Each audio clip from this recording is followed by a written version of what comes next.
Medical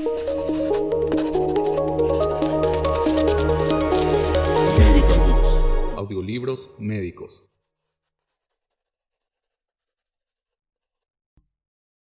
Excitación rítmica del corazón. El corazón humano tiene un sistema especial para la autoexcitación rítmica y la contracción repetitiva aproximadamente 100.000 veces al día, o 3.000 millones de veces en una vida humana de duración media. Este impresionante logro es realizado por un sistema que 1. Genera impulsos eléctricos rítmicos para iniciar la contracción rítmica del músculo cardíaco y 2. Conduce estos estímulos rápidamente por todo el corazón. Cuando este sistema funciona normalmente, las aurículas se contraen aproximadamente un sexto de segundo antes de la contracción ventricular, lo que permite el llenado de los ventrículos antes que bombeen la sangre a través de los pulmones y de la circulación periférica. Este sistema también es importante porque permite que todas las porciones de los ventrículos se contraigan, casi simultáneamente, lo que es esencial para una generación de presión más eficaz en las cavidades ventriculares. Este sistema rítmico y de conducción del corazón se puede lesionar en las cardiopatías, especialmente en la isquemia de los tejidos cardíacos que se debe a una disminución del flujo sanguíneo coronario. La consecuencia es con frecuencia una alteración del ritmo cardíaco o una secuencia normal de contracción de las cavidades cardíacas, con una posible alteración grave de la eficacia de la función de bomba del corazón, incluso hasta el grado de producir la muerte. Sistema de excitación especializado y de conducción del corazón. La figura 10.1 muestra el sistema especializado de excitación y conducción del corazón que controla las contracciones cardíacas. La figura muestra el nódulo sinusal, también denominado nódulo sinoauricular o SA, en el que se genera el impulso rítmico normal. Las vías internodulares que conducen impulsos desde el nódulo sinusal hasta el nódulo auriculoventricular, el nódulo auriculoventricular en el cual los impulsos originados en las aurículas se retrasan antes de penetrar en los ventrículos, el haz auriculoventricular que conduce impulsos desde las aurículas hacia los ventrículos y las ramas izquierda y derecha del haz de fibras de Purkinje que conducen los impulsos cardíacos por todo el tejido de los ventrículos. Como podemos ver en esta figura 10.1, el nódulo sinusal y el sistema de Purkinje del corazón, que muestra también el nódulo auriculoventricular, las vías internodulares auriculares y las ramas de los haces ventriculares. Nódulo sinusal o sinoauricular. El nódulo sinusal, también denominado nódulo sinoauricular, es una banda elipsoide, aplanada y pequeña de músculo cardíaco especializado de aproximadamente 3 milímetros de anchura, 15 milímetros de longitud y 1 milímetro de grosor. Está localizado en la pared posterolateral superior de la aurícula derecha, inmediatamente inferior y ligeramente lateral a la desembocadura de la vena cava superior. Las fibras de este nódulo casi no tienen filamentos musculares contráctiles. Cada una de ellas tiene solo de 3 a 5 micras de diámetro, en contraste con un diámetro de 10 a 15 micras para las fibras musculares auriculares circundantes. Sin embargo, las fibras del nódulo sinusal se conectan directamente con las fibras musculares auriculares, de modo que todos los potenciales de acción que comienzan en el nódulo sinusal se propagan inmediatamente hacia la pared del músculo auricular. Ritmicidad eléctrica automática de las fibras sinusales. Algunas fibras cardíacas tienen la capacidad de autoexcitación, que es un proceso que puede producir descargas y contracciones rítmicas automáticas. Esta capacidad es especialmente cierta en el caso de las fibras del sistema especializado de conducción del corazón, entre ellas las fibras del nódulo sinusal. Por este motivo, el nódulo sinusal habitualmente controla la frecuencia de latido de todo el corazón, como se analiza en detalle más adelante en este mismo capítulo. En primer lugar, se va a describir esta ritmicidad automática. Mecanismo de la ritmicidad del nódulo sinusal. La figura 10.2 muestra potenciales de acción registrados desde el interior de una fibra del nódulo sinusal durante 3 latidos cardíacos, y a modo de comparación, un único potencial de acción de una fibra muscular ventricular. Obsérvese que entre descargas, el potencial de membrana en reposo de la fibra del nódulo sinusal tiene una negatividad de aproximadamente menos 55 a menos 60 milivoltios, en comparación con menos 85 a 90 milivoltios para la fibra muscular ventricular. La causa de esta menor negatividad es que las membranas celulares de las fibras sinusales son permeables naturalmente a los iones sodio y calcio, y las cargas positivas de los iones sodio y calcio que entran neutralizan la parte de la negatividad intracelular.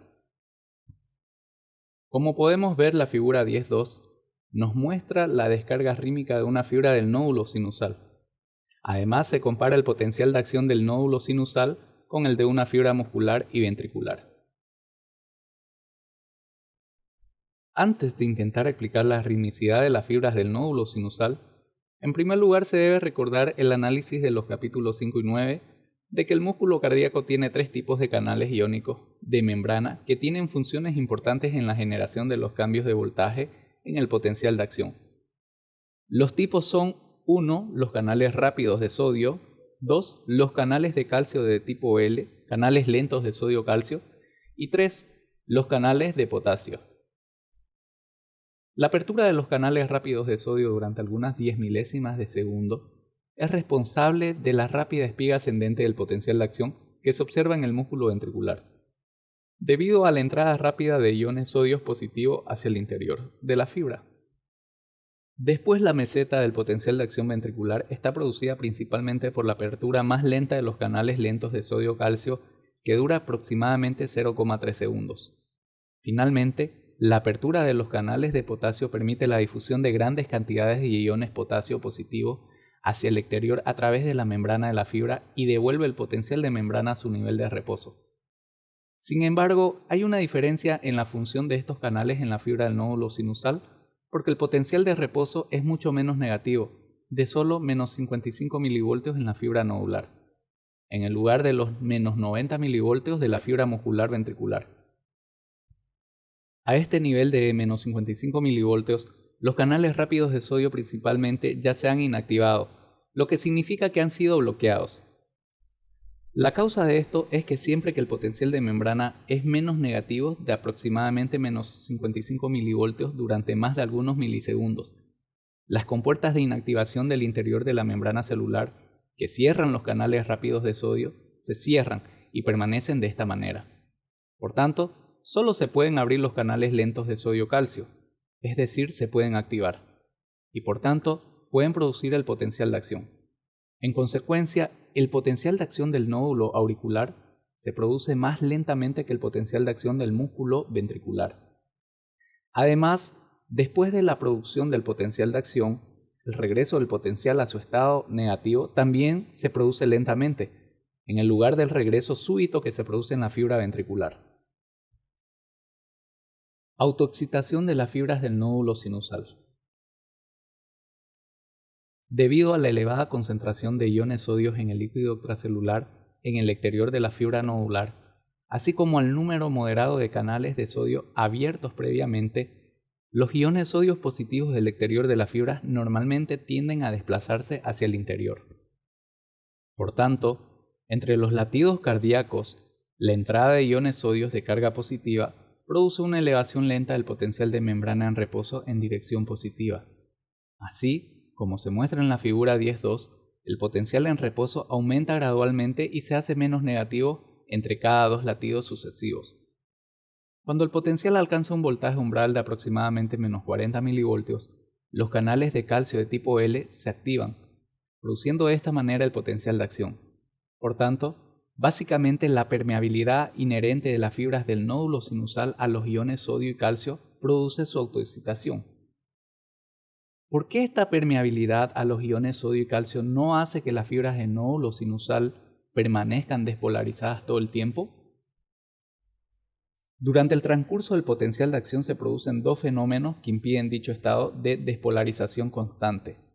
Primero, los canales de calcio de tipo L se inactivan, es decir, se cierran, en un plazo de aproximadamente 100 a 150 milisegundos después de su apertura. Y segundo, aproximadamente al mismo tiempo se abren números muy elevados de canales de potasio. Por tanto, se interrumpe el flujo de entrada de iones positivos calcio y sodio a través de los canales de calcio de tipo L, mientras que al mismo tiempo grandes cantidades de iones positivos de potasio difunden hacia el exterior de la fibra. Estos dos efectos reducen el potencial intracelular hasta devolverlo a su nivel de reposo negativo y por tanto ponen fin al potencial de acción. Además, los canales de potasio permanecen abiertos durante algunas décimas de segundos más, manteniendo transitoriamente el movimiento de cargas positivas hacia el exterior de la célula, con el consiguiente exceso de negatividad en el interior de la fibra. Este proceso se denomina hiperpolarización. El estado de hiperpolarización inicialmente desplaza el potencial de membrana en reposo hacia abajo hasta aproximadamente menos 55 o menos 60 milivoltios al final del potencial de acción. ¿Por qué este nuevo estado de hiperpolarización no se mantiene indefinidamente? El motivo es que en las décimas de segundo siguientes al final del potencial de acción se cierran cada vez más canales de potasio. Los iones sodio y calcio que fluyen hacia el interior una vez más compensan el flujo de salida de iones potasio, lo que lleva a que el potencial de reposo se desplace hacia arriba una vez más, alcanzando finalmente el nivel liminal de aproximadamente menos 40 milivoltios. Después comienza de nuevo todo el proceso: autoexcitación para generar el potencial de acción, recuperación del potencial de acción, hiperpolarización después de que haya finalizado el potencial de acción, desplazamiento del potencial de reposo hasta el umbral y finalmente reexcitación para generar un nuevo ciclo. Este proceso continúa indefinidamente durante toda la vida de una persona. Las vías internodulares e interauriculares transmiten impulsos cardíacos a través de las aurículas. Los extremos de las fibras del nódulo sinusal se conectan directamente con las fibras musculares auriculares circundantes. Por tanto, los potenciales de acción que se originan en el nódulo sinusal viajan hacia estas fibras musculares auriculares. De esta manera, el potencial de acción se propaga por toda la masa muscular auricular y finalmente llega hasta el nódulo auriculoventricular. La velocidad de conducción en la mayor parte del músculo auricular es de aproximadamente 0,3 metros por segundo, pero la conducción es más rápida, de aproximadamente 1 metro por segundo, en varias pequeñas bandas de fibras auriculares. Una de estas bandas, denominada banda interauricular anterior, atraviesa las paredes anteriores de las aurículas para dirigirse hacia la aurícula izquierda. Además, otras 3 bandas pequeñas se incurvan a través de las paredes auriculares anterior, lateral y posterior y terminan en el nódulo auriculoventricular. Se muestran en las figuras 10.1 y 10.3 y se denominan respectivamente vías internodulares anterior, media y posterior. La causa de la velocidad de conducción más rápida de estas bandas es la presencia de fibras de conducción especializadas. Estas fibras son similares a las fibras de Purkinje de los ventrículos, que conducen incluso más rápidamente y que se analizan del modo siguiente. El nódulo auriculoventricular retrasa la conducción del impulso desde las aurículas a los ventrículos. El sistema de conducción auricular está organizado de modo que el impulso cardíaco no viaja desde las aurículas hacia los ventrículos demasiado rápidamente. Este retraso da tiempo para que las aurículas vacíen su sangre hacia los ventrículos antes de que comience la contracción ventricular. El retraso de la transmisión hacia los ventrículos se produce principalmente en el nódulo auriculoventricular y en sus fibras de conducción adyacentes. El nódulo auriculoventricular está localizado en la pared posterolateral de la aurícula derecha, inmediatamente detrás de la válvula tricúspide, como se muestra en la figura 10.1. La figura 10.3 muestra en forma de diagrama las diferentes partes de este nódulo, más sus conexiones con las fibras de las vías internodulares auriculares entrantes y el haz auriculoventricular de salida. Esta figura también muestra los intervalos temporales aproximados en fracciones de segundo entre el comienzo inicial del impulso cardíaco en el nódulo sinusal y su posterior aparición en el sistema del nódulo auriculoventricular.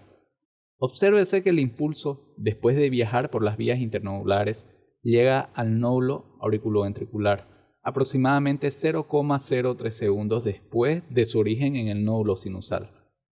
Después hay un retraso de otros 0,09 segundos en el propio nódulo auriculoventricular, antes que el impulso entre en la porción penetrante del haz auriculoventricular, a través del cual pasa hacia los ventrículos.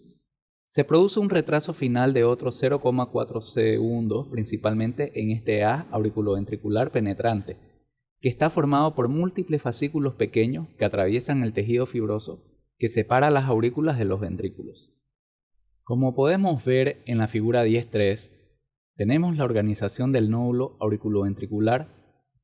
Los números representan el intervalo de tiempo que transcurre desde el origen del impulso en el nódulo sinusal. Los valores se han extrapolado a seres humanos. Así, el retraso total en el nódulo auriculoventricular y en el sistema auriculoventricular es de aproximadamente 0,13 segundos.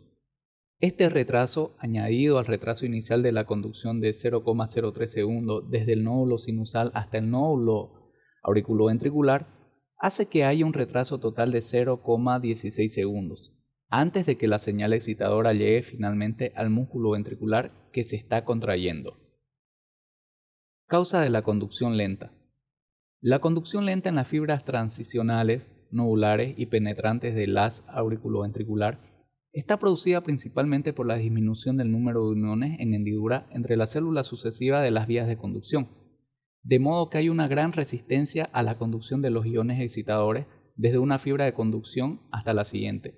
Por tanto, es fácil ver por qué se tarda en excitar células sucesivas. Transmisión rápida en el sistema de Purkinje ventricular. Las fibras de Purkinje especiales se dirigen desde el nódulo auriculoventricular a través del haz auriculoventricular hacia los ventrículos, excepto en la porción inicial de esta fibra, donde penetran en la barrera fibrosa auriculoventricular. Tienen características funcionales bastante distintas a las de las fibras del nódulo auriculoventricular. Son fibras muy grandes, incluso mayores que las fibras musculares ventriculares normales, y transmiten potenciales de acción a una velocidad de 1,5 a 4 metros por segundo, una velocidad aproximadamente 6 veces mayor que la del músculo ventricular normal y 150 veces mayor que la de algunas de las fibras del nódulo auriculoventricular. Esta velocidad permite una transmisión casi instantánea del impulso cardíaco por todo el resto del músculo ventricular. Se piensa que la rápida transmisión de los potenciales de acción por las fibras de Purkinje está producida por un gran aumento del nivel de permeabilidad de las uniones en hendidura de los discos intercalados entre las células sucesivas que componen las fibras de Purkinje. Por tanto, los iones pasan fácilmente de una célula a la siguiente, aumentando de esta manera la velocidad de la transmisión. Las fibras de Purkinje también tienen muy pocas miofibrillas, lo que significa que se contraen poco o nada durante la transmisión de los impulsos. Conducción unidireccional a través del haz auriculoventricular. Una característica especial del haz auriculoventricular es la imposibilidad, excepto en estados anormales, de que los potenciales de acción viajen retrógradamente desde los ventrículos hacia las aurículas. Esta característica impide la reentrada de los impulsos cardíacos por esta ruta desde los ventrículos hacia las aurículas, permitiendo solo la contracción anterógrada desde las aurículas hacia los ventrículos. Además, se debe recordar que en todas las localizaciones excepto en el haz auriculoventricular, el músculo auricular está separado del músculo ventricular por una barrera fibrosa continua de la que se muestra una porción en la figura 10.3. Esta barrera normalmente actúa como aislante para impedir el paso de los impulsos cardíacos entre el músculo auricular y ventricular a través de cualquier ruta distinta a la conducción anterógrada a través del propio haz auriculoventricular. En casos infrecuentes, un puente muscular anormal penetra en la barrera fibrosa en otra localización distinta al haz auriculoventricular. En estas condiciones, el impulso cardíaco puede entrar en las aurículas desde los ventrículos y producir arritmias cardíacas graves. Distribución de las fibras de Purkinje en los ventrículos. Las ramas izquierda y derecha del haz. Después de penetrar en el tejido fibroso que está entre el músculo auricular y ventricular, la porción distal del haz auriculoventricular se dirigía hacia abajo en el interior del tabique interventricular a lo largo de 5 a 15 milímetros, hacia la punta del corazón, como se muestran en las figuras 10.1 y 10.3. Después, el haz se divide en ramas izquierda y derecha del haz, que están debajo del endocardio en los dos lados respectivos del tabique interventricular. Cada una de las ramas se dirige hacia abajo, hacia la punta del ventrículo, dividiéndose progresivamente en ramas más pequeñas. Estas ramas, a su vez, siguen un trayecto en dirección lateral alrededor de cada una de las cavidades ventriculares y hacia atrás, hacia la base del corazón. Los extremos de las fibras de Purkinje penetran en aproximadamente un tercio del grosor de la masa muscular y finalmente se continúan con las fibras musculares cardíacas. Desde el momento en el que el impulso cardíaco entre las ramas del haz en el tabique interventricular hasta que sale de las terminaciones de las fibras de Purkinje, el tiempo total transcurrido es en promedio de solo 0,03 segundos. Por tanto, una vez que el impulso cardíaco ha entrado en el sistema de conducción ventricular de Purkinje, se propaga casi inmediatamente a toda la masa del músculo ventricular. Transmisión del impulso cardíaco en el músculo ventricular.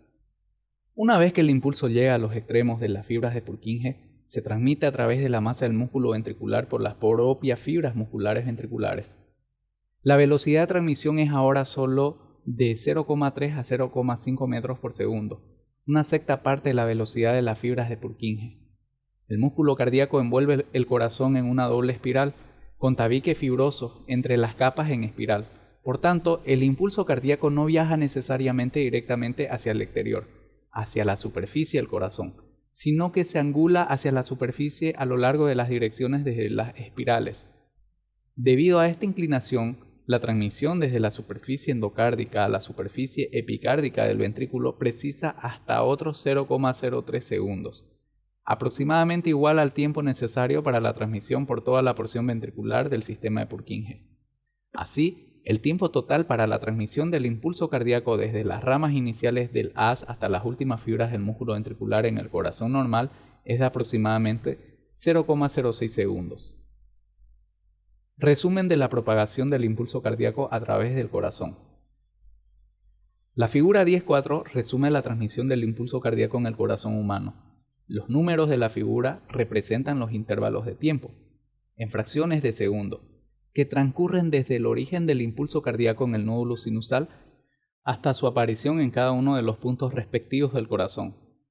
Obsérvese que el impulso se propaga a una velocidad moderada a través de las aurículas, aunque se retrasa más de 0,1 segundo en la región del nódulo auriculoventricular antes de aparecer en el haz auriculoventricular del tabique interventricular.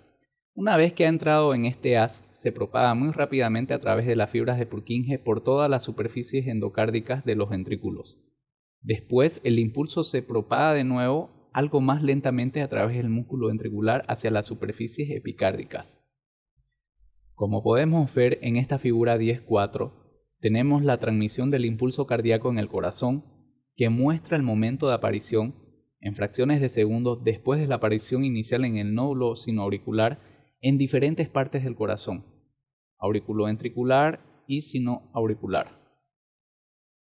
Es importante que el estudiante aprenda en detalle el trayecto del impulso cardíaco a través del corazón y los momentos precisos de su aparición en cada una de las partes del corazón.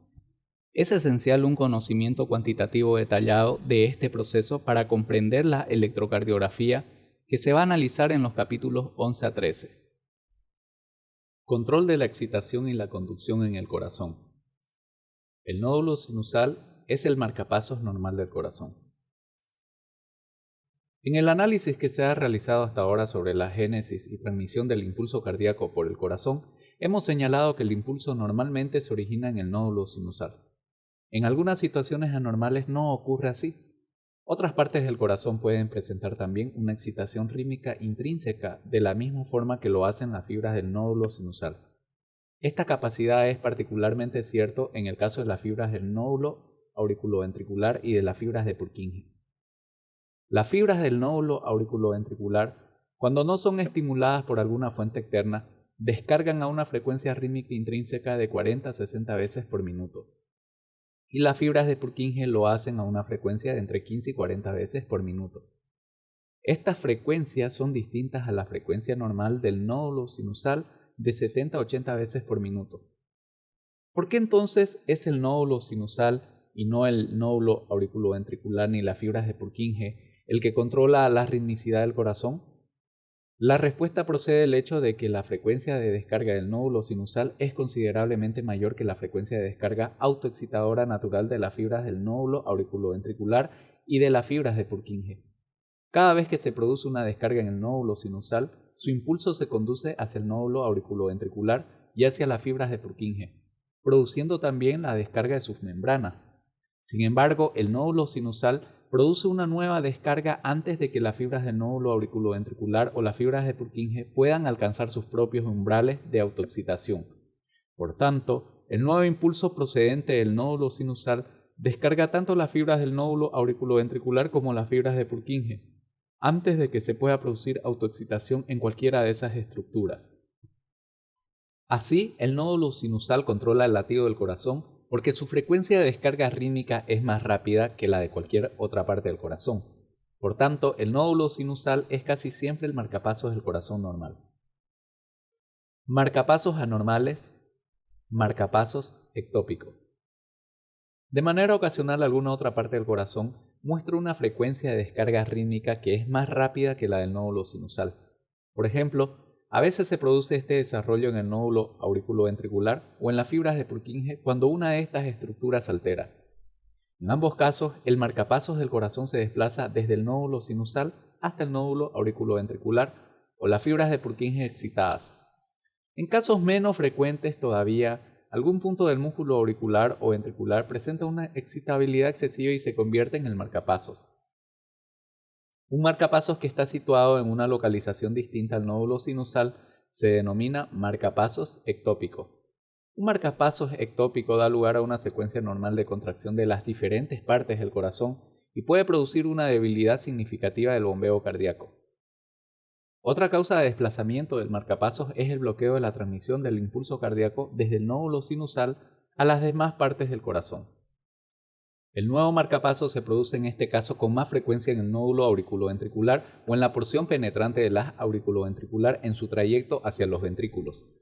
Cuando se produce un bloqueo auriculoventricular, es decir, cuando el impulso cardíaco no puede pasar desde las aurículas hacia los ventrículos a través del sistema del nódulo auriculoventricular y del haz, las aurículas siguen latiendo en la frecuencia normal del ritmo del nódulo sinusal, mientras que habitualmente aparece un nuevo marcapasos en el sistema de Purkinje de los ventrículos que activa el músculo ventricular a una frecuencia de entre 15 y 40 latidos por minuto. Después de un bloqueo súbito del haz auriculoventricular, el sistema de Purkinje no comienza a emitir sus impulsos rítmicos intrínsecos hasta 5 a 20 segundos después, porque antes del bloqueo las fibras de Purkinje habían estado sobreexcitadas por los rápidos impulsos sinusales y en consecuencia están en un estado suprimido. Durante estos 5 a 20 segundos los ventrículos dejan de bombear sangre y la persona se desvanece después de los primeros 4 o 5 segundos debido a la ausencia de flujo sanguíneo cerebral. Este retraso en la recuperación del corazón se denomina síndrome de Stokes-Adam. Si el periodo de retraso es demasiado largo, se puede producir la muerte. Importancia del sistema de Purkinje en la generación de una contracción sincrónica del músculo ventricular. La rápida conducción del sistema de Purkinje permite normalmente que el impulso cardíaco llegue a casi todas las porciones de los ventrículos en un breve intervalo de tiempo, excitando la primera fibra muscular ventricular solo 0,03 a 0,06 segundos antes de la excitación de la última.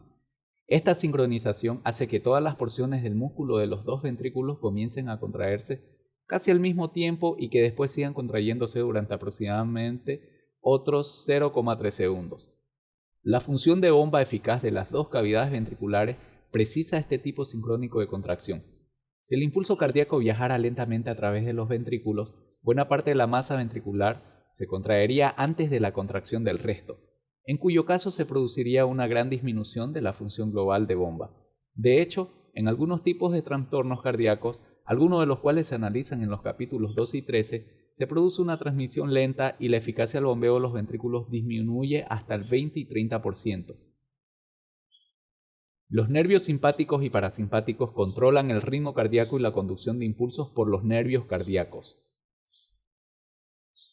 El corazón está inervado por nervios simpáticos y parasimpáticos, como se muestra en la figura 9.13 del capítulo 9. Los nervios parasimpáticos, o sea, los nervios vagos, se distribuyen principalmente a los nódulos sinoauricular y atrioventricular, en mucho menor grado al músculo de las dos aurículas y apenas directamente al músculo ventricular.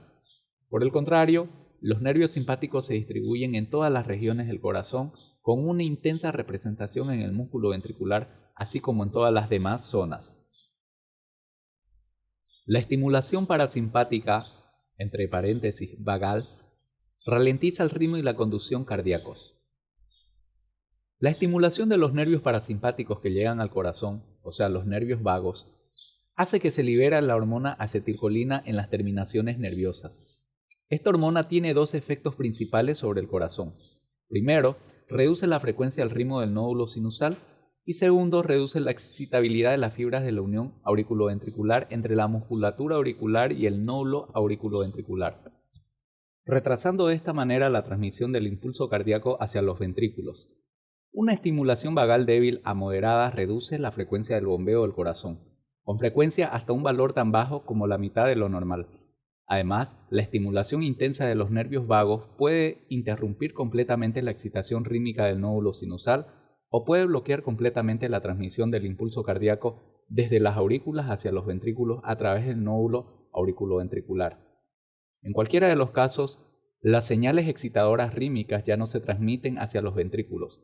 Los ventrículos pueden dejar de latir durante 5 a 20 segundos, pero después algún área pequeña de las fibras de Purkinje, habitualmente en la porción del tabique interventricular del haz atrioventricular, presenta un ritmo propio y genera la contracción ventricular a una frecuencia de 15 a 40 latidos por minuto. Este fenómeno se denomina escape ventricular. Mecanismos de los efectos vagales. La acetilcolina que se libera en las terminaciones nerviosas vagales aumenta mucho la permeabilidad de las membranas de las fibras a los iones potasio, lo que permite la salida rápida de potasio desde las fibras del sistema de conducción. Este proceso da lugar a un aumento de la negatividad en el interior de las fibras, un efecto que se denomina hiperpolarización, que hace que este tejido excitable sea mucho menos excitable, como se explica en el capítulo 5. En el nódulo sinusal, el estado de hiperpolarización hace el potencial de membrana en reposo de las fibras del nódulo sinusal mucho más negativo de lo habitual, es decir, de menos 65 a menos 75 milivoltios, en lugar del nivel normal de menos 55 a menos 60 milivoltios. Por tanto, el aumento inicial del potencial de membrana del nódulo sinusal, que produce la corriente de entrada de sodio y de calcio, tarda mucho más en alcanzar el potencial liminal para la excitación. Este requisito retrasa mucho la frecuencia de ritmicidad de estas fibras nodulares. Si la estimulación vagal es lo suficientemente intensa, es posible detener totalmente la autoexcitación rítmica de este nódulo. En el nódulo auriculoventricular, el estado de hiperpolarización producido por la estimulación vagal hace que sea difícil que las pequeñas fibras auriculares que entran en el nódulo generen una corriente de una intensidad suficiente como para excitar las fibras nodulares. Por tanto, el factor de seguridad para la transmisión del impulso cardíaco a través de las fibras de transición hacia las fibras del nódulo auriculoventricular disminuye. Una reducción moderada simplemente retrasa la conducción del impulso, aunque una disminución grande bloquea totalmente la conducción. La estimulación simpática aumenta el ritmo y la conducción del corazón. La estimulación simpática produce esencialmente los efectos contrarios sobre el corazón a los que produce la estimulación vagal, como se señala a continuación. Primero, aumenta la frecuencia de descarga del nódulo sinusal. Segundo, aumenta la velocidad de conducción, así como el nivel de excitabilidad de todas las porciones del corazón. Tercero, aumenta mucho la fuerza de contracción de toda la musculatura cardíaca, tanto auricular como ventricular, como se analiza en el capítulo 9. En breve, la estimulación simpática aumenta la actividad global del corazón. La estimulación máxima casi puede triplicar la frecuencia de latido del corazón y puede aumentar la fuerza de contracción del corazón hasta 2 veces. Mecanismo del efecto simpático. La estimulación de los nervios simpáticos libera la hormona noradrenalina en las terminaciones nerviosas simpáticas. La noradrenalina estimula, a su vez, los receptores beta-adrenérgicos que medían en los efectos sobre la frecuencia cardíaca. No está del todo claro el mecanismo preciso mediante el cual la estimulación beta-adrenérgica actúa sobre las fibras del músculo cardíaco, aunque se piensa que aumenta la permeabilidad de la membrana de las fibras a los iones sodio y calcio. En el nódulo sinusal, un aumento de la permeabilidad a sodio-calcio genera un potencial en reposo más positivo y también produce un aumento de la velocidad del ascenso del potencial de membrana diastólico hacia el nivel liminal para la autoexcitación, acelerando de esta forma la autoexcitación y por tanto aumentando la frecuencia cardíaca. En el nódulo auriculoventricular y en los haces auriculoventriculares, el aumento de la permeabilidad a sodio-calcio hace que sea más fácil que el potencial de acción excite todas las porciones sucesivas de los haces de las fibras de conducción, disminuyendo de esta manera el tiempo de conducción desde las aurículas hasta los ventrículos. El aumento de la permeabilidad a los iones calcio es responsable al menos en parte del aumento de la fuerza contráctil del músculo cardíaco, bajo la influencia de la estimulación simpática, porque los iones calcio tienen una función importante en la excitación del proceso contráctil de las miofibrillas.